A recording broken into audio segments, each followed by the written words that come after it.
Salam, selamat malam. Bertemu lagi dengan saya dalam Sate Online, sharing santai online. Setelah kemarin kita membahas tentang mengatasi rasa inferiority, masih kita dalam tema besar Melody of Singleness. Malam hari ini kita akan bicara tentang mengatasi rasa takut. Sebenarnya rasa takut itu sesuatu yang normal, karena itu adalah alarm dari tubuh kita yang menandakan adanya ancaman dari luar sana. Itu sebabnya muncul rasa cemas, muncul rasa takut, karena kita tahu bahwa sedang ada suatu ancaman yang akan menyerang diri kita. Bagi para single, kecemasan itu lebih spesifik karena dia berbicara tentang takut akan masa depan. Bagaimana jika memang sampai tua nanti tidak mendapat pasangan? Takut akan kesendirian, gimana menjalani hidup nanti ketika sudah di masa tua, sudah tidak punya pekerjaan lagi, sudah tidak punya aktivitas lagi, dengan siapa nanti? Kemudian takut juga tentang apa yang dikatakan oleh lingkungan sosial, pendapat-pendapat mereka, atau perkataan-perkataan mereka seringkali menyakiti dan menyiksa kita. Karena itu, kita memiliki berbagai macam ketakutan dan kecemasan. Kadang, sebagaimana inferiority yang kita bicarakan kemarin, takut dan cemas bisa saja nanti menyebabkan kita mengalami psychosomatic reaction. Salah satu yang menyebabkan kita itu kemudian mengalami kelemahan-kelemahan fisik. Dan bagian tubuh yang paling lemah yang mungkin akan menjadi titik untuk diserang oleh ketakutan itu. Misalkan mah dan lain sebagainya sebagaimana kita bicarakan kemarin. Lalu hari ini kita akan membahas dua hal saja. Bagaimana kita itu meminimalisir rasa takut itu. Sehingga sekalipun saudara sampai hari ini belum mendapat teman hidup dan saudara itu belum ada orang yang akan menikahi saudara, tetapi saudara tetap bisa hidup menikmati kehidupan dengan sukacita. Yang pertama adalah belajar menyerahkan kontrol. Kalau kita membaca Injil Matius pasal 6 ayat 33 sampai 34, Yesus berkhotbah tentang apa saja yang menghalangi seseorang untuk menemukan kerajaan Allah.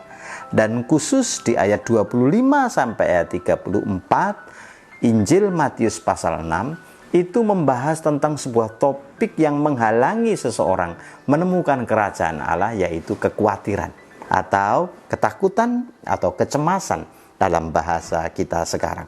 Jadi sebetulnya sebagaimana saya katakan di awal, takut atau cemas itu sesuatu yang normal.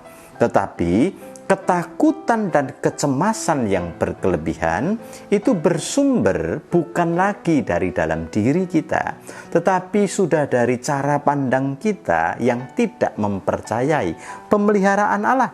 Kalau saudara tadi baca Matius pasal 6 ayat 33 sampai 34 tadi dengan hati-hati, maka saudara akan menemukan ayat yang ke-32, bunyinya begini. Bapamu yang di surga tahu bahwa kamu memerlukan semuanya itu. Semuanya itu berarti ayat-ayat sebelumnya. Itu bicara tentang makanan, minuman, tempat tinggal, rasa aman, termasuk di dalamnya kebutuhan saudara akan teman hidup. Dan kata firman Tuhan, Bapamu yang di surga tahu akan kebutuhanmu itu. Biasanya kita punya kecenderungan untuk mengendalikan segala sesuatu. Kita mengatur cara kita berdandan, cara kita berbicara, cara kita bergaul. Dengan upaya itu kita berharap nanti akan dapat teman hidup. Tapi bukankah teman hidup sesuatu yang juga ada di dalam kontrol Tuhan? Bahkan kadangkala ada di luar kontrol kita. Tuhan yang akan memberikan kepada kita teman hidup, sekalipun kita mesti melakukan tanggung jawab kita untuk menjalin pertemanan, untuk berelasi dengan sebanyak mungkin orang dan lawan jenis yang takut akan Tuhan. Tetapi ketakutan datang dari upaya kita yang terlalu mengontrol, sehingga kita akan menjadi cemas. Karena apa yang kita kontrol tidak berhasil kita kendalikan selalu. Nah, sekarang Tuhan bilang bahwa saya Allah yang mengendalikan segala sesuatu. Saya mengendalikan masa depanmu. Saya mengontrol termasuk teman hidup yang akan kuberikan kepadamu. Jadi yang pertama yang mesti saudara lakukan untuk meminimalisir rasa cemas saudara. Mari kita belajar serahkan kontrol.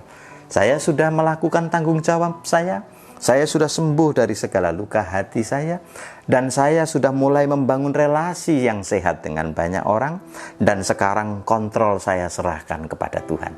Supaya apa? Supaya Dia yang mengendalikan semuanya, dan rasa takut itu perlahan akan mulai menyingkir.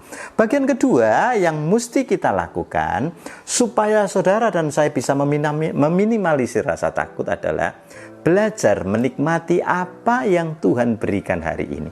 Nah, kalau saudara baca pasal yang sama ayat 34, maka di sana Tuhan berkata demikian, "Janganlah kamu khawatir akan hari besok, karena hari besok mempunyai kesusahannya sendiri." Pada bagian sebelumnya Allah berkata, "Kesusahan sehari cukuplah untuk sehari." Jadi sebetulnya apa yang mau dikatakan oleh firman Tuhan? Kita itu takut dikarenakan tidak bisa melihat masa depan. Sebab Allah yang tahu masa depan. Saudara berpikir tentang gimana nanti kalau saya tua, bagaimana nanti kalau saya itu tidak menikah selamanya. Itu sesuatu yang di masa yang akan datang. Dan itu semua ada di dalam kontrol Tuhan tadi. Makin saudara memikirkan sesuatu yang jauh, makin saudara tidak bisa menikmati apa yang Tuhan berikan hari ini. Itu sebabnya selain menyerahkan kontrol, belajarlah nikmati hari ini. Coba lihat apa yang saudara punya. Bukankah saudara punya keluarga? Bukankah saudara punya adik, kakak atau abang? Saudara punya lingkungan tempat tinggal, saudara punya teman satu komunitas, gereja dan lain sebagainya. Dan dengan mereka saudara bisa berbagi cinta kasih dan menikmati berkat-berkat Tuhan hari ini. Jadi kita tidak bisa mengontrol masa depan.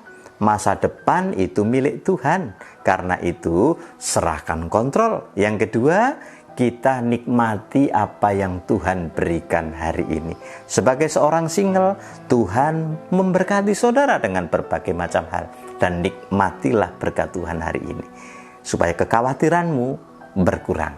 Kiranya kebenaran Allah memerdekakan kita. Salam.